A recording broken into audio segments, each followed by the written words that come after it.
เอาบัดนี้พี่น้องเอ้ยเปิดภาพถัดภาพมาคลิปนี้ก็อยู่ที่เฮือนหอ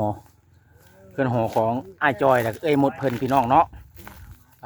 ทุกอันนี้แหละพี่น้องเอ้ยบอนเพิ่นอยู่เพิ่นพักเฮือนหอของเพิ่นเด้ออันนี้พี่น้องเนาะตอนนี้ก็มาฮอดบอนเพิ่นพักเพิ่นเช่าไปเทียบห้อยพี่น้องเอ้ยบัดนี้นั่งเฮียงกันซ้อยลอยอยู่ทางทีมงานกับมาหลายผู้หลายคนครับโทครับแจ้งเขาเรือนหอของทางเอ้ยหมดไอ้จอยไม่ได้ยังคายมากันไหมเรียนหอนะเนาะมาโตสบายดีเด้อยังเจ็บคออยู่บ่ยังเจ็บคออยากกินสมละลายได้มันสีเท่าได้มันสีซอยกินสมลายมันเท่าอ้ายใหญ่คนหนึ่งนะแล้วเป็นตาแฝดกันไปหมดขอเนี่ยถามที่อยู่ในเฮือนนะคืออยากคือกันคือกันกับเพิ่น ปล่อยเบิ่งคิดว่าคนเดียวกันตะกี้ไอ้ใหญ่บ่ผู้นั้นคือว่านั่นแหละ ไอ้ใหญ่ก็คือไอ้แอ้เนาะ น้องผู้นี้อีกบ่คือไอ้ผู้นี้ อันนี้เป็นน้อง อ๋อ อยู่ในเฮือนนะคนหนึ่งไหน หวานนี่กินอยู่หวาน พันใหญ่ดีแหละเป็นเถื่อที่สองเนาะเลยเฮาสามารถฮอดก่อนเป็นอยู่บนเช้าเที่ยงไห้เที่ยงหน้ากระแมนเที่ยงหน้าอะไรพี่น้องก็สวยอย่างนั้นนะเพื่อนบ่ เกินกกเกินเข้ากี้แต่ก่อน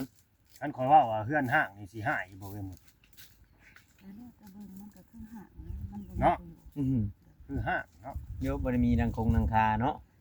อย่าห้างอย่านั่นแหละ ห้าง คือว่าอันเนี้ยสมมุติว่ามั่างลงมาก็ได้ตัดชิ้นส่วนตัวใดมันปวกกินก็ตัดออกให้โตนะบัดนี้แต่ว่าไม่ขาวยังไล่ไม่ขาวนี่เฮาเบิ่งมุงนี่ภายนั้นเพิ่นเอาออกน้ำแน่แล้วภายแต่ว่าเฮาเฮ็ดน้อยกว่าเก่าสมมุติว่ามั่างลงเนาะ 2 ห้องแล้วเนาะถึงบอกอย่าง2 ห้องได้น้องๆขึ้น3เนาะ อันนี้ว่าเผื่อหลายๆคนเนาะ FC ผู้รักผู้ใหญ่ซะเผื่อหลายๆช่องกันเด้อคือตอนนี้คุณเจ้า2คนนี่เพราะว่าขอโทษเนาะต่อผู้รักผู้ใหญ่แล้วก็ FC ขอยอมเปลี่ยนยอมแปลงเนาะแล้วก็สิปรับโตแก้ไขปรับปรุงสิ่งที่ผ่านมาแบบว่าผิดพลาดสิ่งใดก็นะยังให้ FC ผู้ใหญ่ใจดีใจบุญเพิ่นนี่ให้อภัยเนาะในคือชุมเจ้านี่ก็สิอยู่น้ำกันแหละก็สู่ชนไปน้ำกันอีกนะครับพี่น้องเอ้ยแต่ว่ามันก็คืออย่างที่ฮู้อะไรเนาะเฮาอยู่น้ำบ้านน้ำเมืองนั่นนี่นะอย่างที่เฮาก็เป็นเคยนั่นนี่พี่น้องเอ้ยมันก็ต้องแบบว่าคนมันหู้ร้ายเลยนะแบบมาอยู่ในบ้านมันหู้ร้ายอยู่แล้วนอกจากเฮาสิอยู่ทงไห่ทงนากลางโขกลางป่าได้นี่นะบ่มีผู้ไปสอบไปสนนำเฮาต้องได้เหตุการณ์ที่ตามคล้องถ้าเกิดผู้ใหญ่เด้อพี่น้องเด้อเขามาเบิ่งมาชมเนาะอยากช่วยเหลือหรือว่าส่งเสริมพระเจ้านะสนับสนุนเฮ็ดกระตุกกระต๊อบให้หรือว่าสิซอยเรือเรื่องสมทบซื้อจักรตัดไม้ไปลงเตานั่นนี่พอให้เพิ่นได้เงินก้อนเดี๋ยวว่าเอามาเฮ็ดหีดเฮ็ดคล้องนะก็ได้คือกันเด้อพี่น้องตามกำลังศรัทธาของผู้รักผู้ใหญ่เนาะถ้าเกิดที่ซอยแบบว่าเขาเฮ็ดปลูกเฮ็ดพามซ่อมแซมบนอยู่บนเช่าให้มันหนาแน่นกว่านี้ก็คือต้องได้มากตัวนี้ลงมาแล้วก็เอาเครื่องมันตัวได้สีใส่ได้เนาะเบาอย่างเนาะเอามาเฮ็ดเนาะ ฉันไม่ตกถึงหัวกันเนี่ยแม่นเอามาเฮ็ดพี่น้องไอ้ตัวได้เฮ็ดบ่ได้ก็แล้วก็สิไปเฮ็ดเนี่ยได้ก็แล้วเราไปซูมไผ่บ่ปลูกไปจุดเตาพุ่นแหละปลูกจุดเตานะตัวมันแสบบ่ได้มันดอกมันยังไงกันดิก็คือนั่นน่ะแหละพี่น้องเอ้ยว่าเนาะมี FC เพิ่นก็คอมเมนต์ว่า เบ้อยากมาขามก่อน เพิ่นอยากสนับสนุนอยู่ แห้งในเบ้อยากกินน้ำมะขามก่อนในบด คันว่าซุมเจ้าแบบว่ายอมเปลี่ยนยอมแปลงซั่นน่ะบ่เป็นอยู่ที่ผ่านมา กินน้ำมะขาม ได้เลยหมดแต่เฮาเบิ่งนี่ตั้งแต่เพิ่นมานี่ที่เขามาหา2มื้อนี่ก็หมดนี่แล้วก็เริ่มเป็นคนใหม่ได้พี่น้องบ่แม่นหมดคนเดิมเลยได้หมดคนใหม่แม่นบ่เบายัง แม่น แบบ หลังจากเคยเว้านํกันน่ะแห้งเด็กเดี๋ยวนี้เฮาบ่อยากเว้าได้หมดเนาะ หมดคนใหม่ เจ็บคอกะเว้าแด้เด็กหน่อยเนาะ เป็น เพราะว่าคนเก่านี่สิเว้าหลายคนใหม่นี่บ่ค่อย เปิ เว้า ดที่ได้นี่ เรายอมเปลี่ยนยอมแปลงอย่างนี้นะเพิ่นยอมเปลี่ยนยอมแปลงอย่างนี้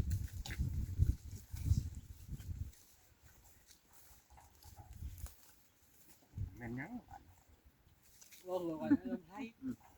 แม่จะบอกเลยหมอแม่เขา ใหญ่เนาะพันใหญ่ดิ ผู้แห้งมันย่านมาขาวน้ำมือก่อนนี่มึงไง จุเบ้เขา แต่ว่า อืม เขาเจ้าก็ มึงเฮียบอส บ่ได้มี ผู้แห้งขนาดเบิ่งกูโตเลย คืออย่างที่เห็นนี่แหละแล้วพ่อแม่ก็งัวควายเพิ่นก็มี เสียบแห้ง ไปหมดพ่อแม่ ตัวแม่แล้ว ควายเพิ่นมีบ่ ตะกี้ก็มี เดี๋ยวนี้บ่เหลือหยังแล้ว ขายไปเนี่ย ตายไปแล้ว ใหญ่คือเราเว้าว่าหากินกลุ่มไผกลุ่มมันลูกเต้ามีกับลูกเต้ายืนแบบนี้คนต่างนั้น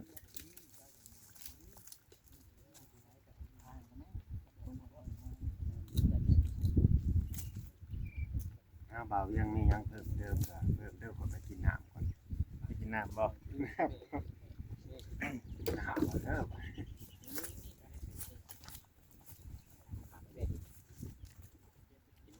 เมื่อได้จอยจังสิได้อันมั่งเถียงมั่งหยังในเมื่อพ่อเฒ่าอนุญาตแล้ว เสียบแห้งหยับมีอื้อยามมีมา อ๋อ กินดีกว่านี่ สิทยอยมั่งออกทีละหน่อยก่อนเนาะ ข้าดีครับ พอมื้อนี้มีเพิ่นดีเนาะมั่งบ่ได้เนาะ เป็นดีก็แม่นมันสินดับก็แม่น กินดับมากมันนี่ดับเลยได้ มั่งเนาะ เห็ดมือดับ คือมั่งนี่มั่งออกบาทเดียวเลยบ่คือว่าแน่นะลงเบิดเลยเนาะเดี๋ยวชุมเจ้าสินอนใช้บาทนอนดูดินบ่โอ้ ใจกันแม่พอแล้วบัด เคยนอนอยู่บ่นอนอยู่ดิน เคยอยู่บ่ไปตัดอ้อยตัดแอวเลยเคยนอนอยู่บ่ตามป่าอ้อยตามสวนอ้อยเคยบ่ เฮ้ยนอนในกลาง อ๋อใครอยู่ดอกยามนี่มันเป็นยามฝนเนาะแถวนี้ก็มีแต่โฮมแต่หยังอยู่ จะสิไปจ้ะจุใครที่เราเตียกับเมือง อาชีพมันยาวแบบนี้ เต้าอาชีพเต้าพี่น้องนะเต้าให้น้องแบบนี้แล้วสิแล้วสุข่อยตะกี้ก็อยู่หน้าเอื้อยใช้ล่าอยู่หน่วยนั้นหน่วยนี้ของผู้นี้หน่วยนี้ของผู้นั้นเฮ็ดเถื่อกับผู้หนึงไปเวียกก็ให้ผู้หนึงเบิ่งท้าอาศัยกันเอื้อยน้อง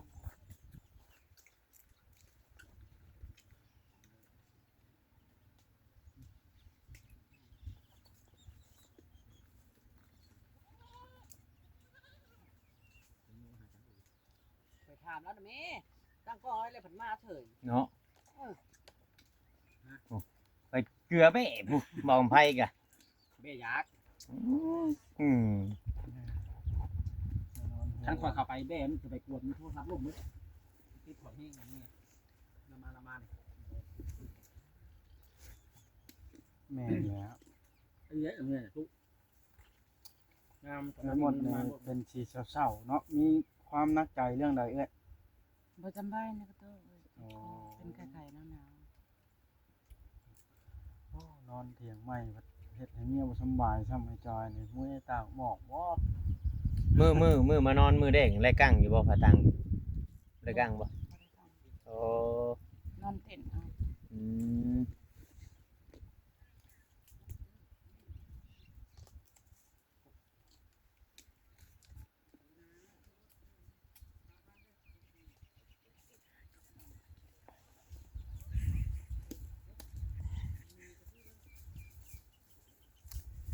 นี่แหละพี่น้องเนาะมีแต่ว่า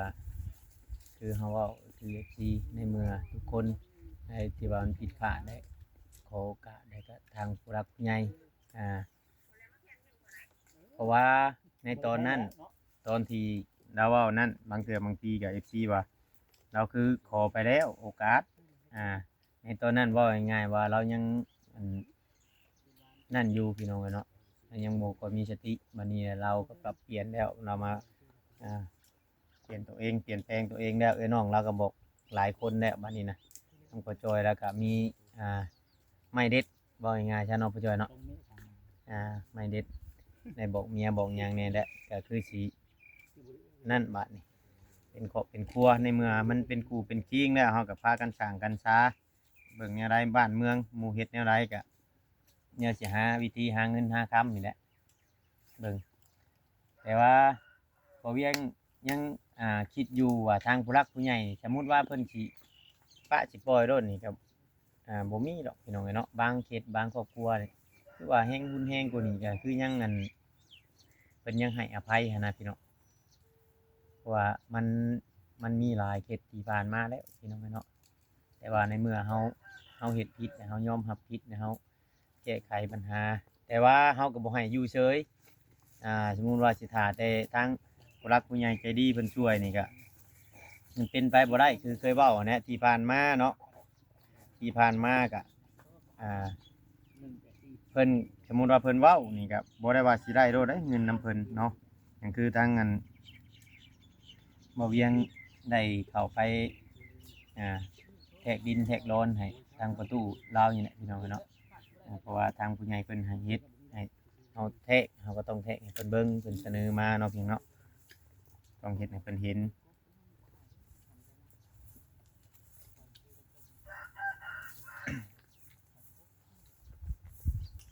แต่ว่าในความคิดน่ะร่วมกันน่ะแบบว่าสิอยู่พี่เนาะลองเฮ็ดลองหาเบิ่งก่อนเนาะลองเฮ็ดลองหาลองเฮ็ดให้เฮ็ดนาพอมีวังเฮ็ดเฮ็ดให้เฮ็ดนากินนำกันได้สำาใดก็กินกันปันกันเนาะ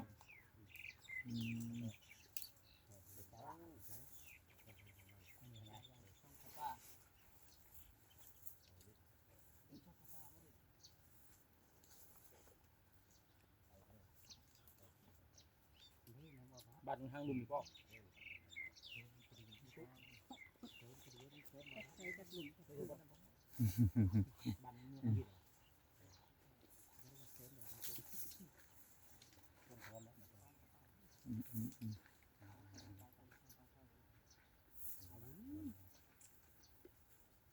มีอย่างที่เพิ่มเติมบ่นี่มีอย่างจะถามเพิ่นก็ถามนะทีมงานเด้เนาะเพราะว่าเราก็อยู่น้ำกันเบิดอันนั้นเลยกับอยู่เพื่อนพ่อเพื่อนอย่างเราเขาก็ไปจักความเบ้าเลย แม่แล้ว มีแต่ว่าให้เราสู่เบิ่งก่อนเนาะก็ไปหมดจัก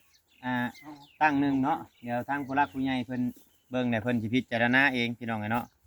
เพิ่นก็ยังมีบ่ยังเชื่อว่ายังมีอยู่ดอกคนที่ว่าจะสงสารเฮา ให้อภัยเขาเนาะ ให้อภัยเฮาบ่โดนพี่น้องไงเนาะบ่โดนอาจจะว่าบ่ได้เนาะ ก็มีอะไรก็แนวเฮา บางคอมเมนต์บางอย่างเพิ่นก็ยังมีอยู่เด้คอมเมนต์ที่สงสารเพราะว่าทางในหมดเราก็นั้นแม่นอันบวกก็นั้นคนเฮามันต้องมี2อย่าง2สีอยู่แล้วเนาะมีมืดได้กะลำขาวเนาะนั่นอยู่แล้วต้องให้อภัยกัน แม่นบ่ แม่นแล้ว อาจอยแล้วก็ เดี๋ยวเฮามาถ้าเฮามามื้อหน้ามื้อในสมมุติว่านั่นก็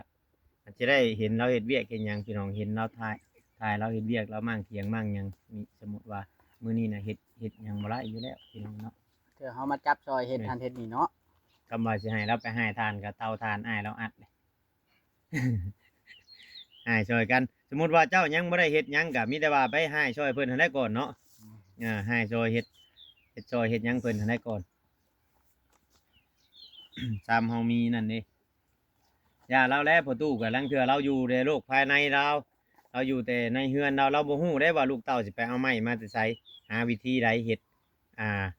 เราไปใช้บ่ได้แต่โดน แม่นเราไปใช้บ่ได้อันนั้นน่ะเราเว้าก็มีส่วนถูกแต่ว่าส่วนที่มันบ่ถูกก็มีแล้วก็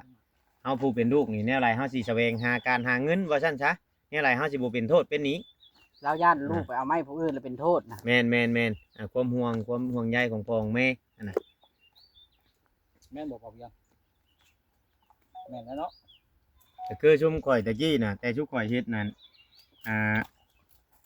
มีไม้นำหน้าพาให้สมมุติว่าเขาซี่ใช้ต้นนี่200,000 300,000เฮาเบิ่งกะว่าเฮาไล่นี่แม่นซื้อโลดได้ซื้อบางเทื่อกับผู้ใดเข้าใจดีกับบ้านเฮาขายทานแน่เฮาก็เอาเงินไปให้เขาแบบนี้นะเอาซื้อไปก่อนนะเฮาบ่มีไม้ป่าได้ถ้าบ่มีป่านี่หยังซื้อเป็นโลนอยู่บ้านเจ้าพุ่นเนาะ เงินนาคน บ่ให้ซื้อให้ขาย ให้ซื้อให้ออกให้เป็ด มันให้คนต่อที่มันให้คนที่ต่อมันนะ โตก็กลนแล้วได้กันกลนได้ อันดูกับ คนแล้ว เออ เนี่ยมันเมื่อยตัวน่ะ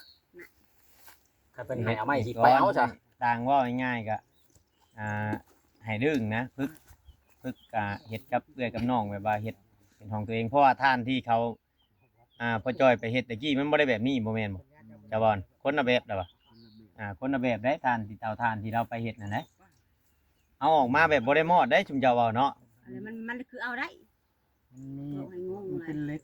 มีเหล็กเกาะนี่เขาเฮ็ดทานนี่ทานขาวนะ ท่านอันไม่ช่างเขาเอิ้นท่านอัดท่านหินนั่นบ่ เขาหางเอิ้นว่าทานขาว มันคนเบะเลย เฮ็ดทานเขาว่าเขาชุ่งออกเนาะ ส่งออกนอก ยังคืออยู่ไทยน่ะข่อยไปเห็นก็คือคล้ายๆดินจีนี่บัดเอาไปนั่นใส่นี่นานเบิดใส่ก้อนหนึงนี่กินหมูกระทะอันจนเบิดยังบ่ได้เติมทาน ดังแล้วนั่นติด ไม่ยังเขายังเคยเห็นเสือ ฮะบ่เคยเห็นบ่ ไม่ยัง เพราะว่าทานเขาเฮ็ดอัดเลยทานไปจังเขาเอิ้นอยู่ไทยน่ะ เขาเข่งยังไม่เคยเห็น ท่านแดงบ่ มันบ่ได้ลุกแห้งได้แต่มันสิหุงอยู่ห่าเขาใส่สิประมาณ2ก้อนนี่เจ้าว่าเจ้าเข้าไปกินบุฟเฟ่ต์ห้านชาบูนั่นเนาะเจ้าเข้าไปนี่คือว่าจบอันนั้นน่ะคือว่าอิ่มแล้วเพื่อประทาน2ก้อนน่ะ แม่นบ่แม่นแล้ว เฮาเคยเห็นแน่จังเบาเนาะ เคยเห็นว่าบ่ได้ แม่ จับ ท่านนี่ยังนะเพิ่นเดินนะแต่ว่าเพิ่นเอานี่แหละแต่เพิ่นไปอัดอาจจะมีตัวปนในเฮาก็บ่ฮู้แต่ แต่ จอย กี้ เรา น่ะ เห็ คั น นใดมันอยู่พี่ที่ตะกี้ เมื่อวานเราก็ไก่ ว่านี่เรากล้าอยู่ตรงกลางหันสุข่อยรอดขึ้นถึงมาถึงฮะ จริงๆนะคันได้วางนี่ อึ้งเลยหมดอึ้งเลยเด้ ว่าเลย เจ็บคอแห้งปากบ่ได้ คิดบอกบ่ถูกว่าเนาะก็เลยเจ้าของก็เจ็บคออีกว่าซั่นดูดกระแลมลายประจักเลยเจ็บคอบ่ไปหมดซั่น บ่ได้กินนะกระลงกระแลมก็บอกเจ้าอันต้องกินยาทิพฟี่เด้อข่อยก็ทางผู้ใหญ่เพิ่นแนะนำมาแหละมื้อนั้นน่ะทางแม่เพิ่นแนะนำมาว่าบ่เวียงต้องกินยาทิพฟี่ติดต่อกัน 3-4 วันว่ะเสียงเจ้าจะกลับขึ้นมาเลยเพิ่นแม่นความเพิ่น เพิ่นว่ากินมะขามแล้วเศร้าเสียงกันนั่นแหละก็เลยเอามาให้เจ้านี่ ให้ข่อยเคี่ยวมะขามนิดจังหน่อยก็บ่มีเสียงเว้าอีกแล้วเนาะ อยากให้เจ้าได้กิน คัดอยู่แล้วมะขามนี่ บ่มีได้กินนี่มีข้าวมานี่แล้วย้อนได้นี่เนาะอาจอยเมื่อยวิมาแต่เอาพื้นลงเจ้านี่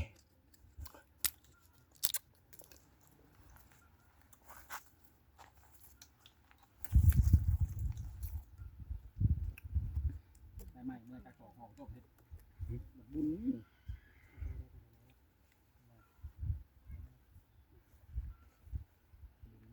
มื้อนี้ลุงบ่ได้ชวนไปทางไหนบ่มื้อเพื่อเพิ่นไปเพิ่นดีบ่อืม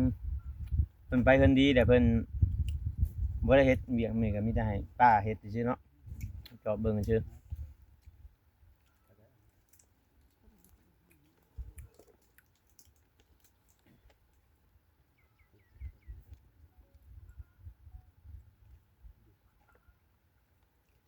ว่าจะได้ทีมงาน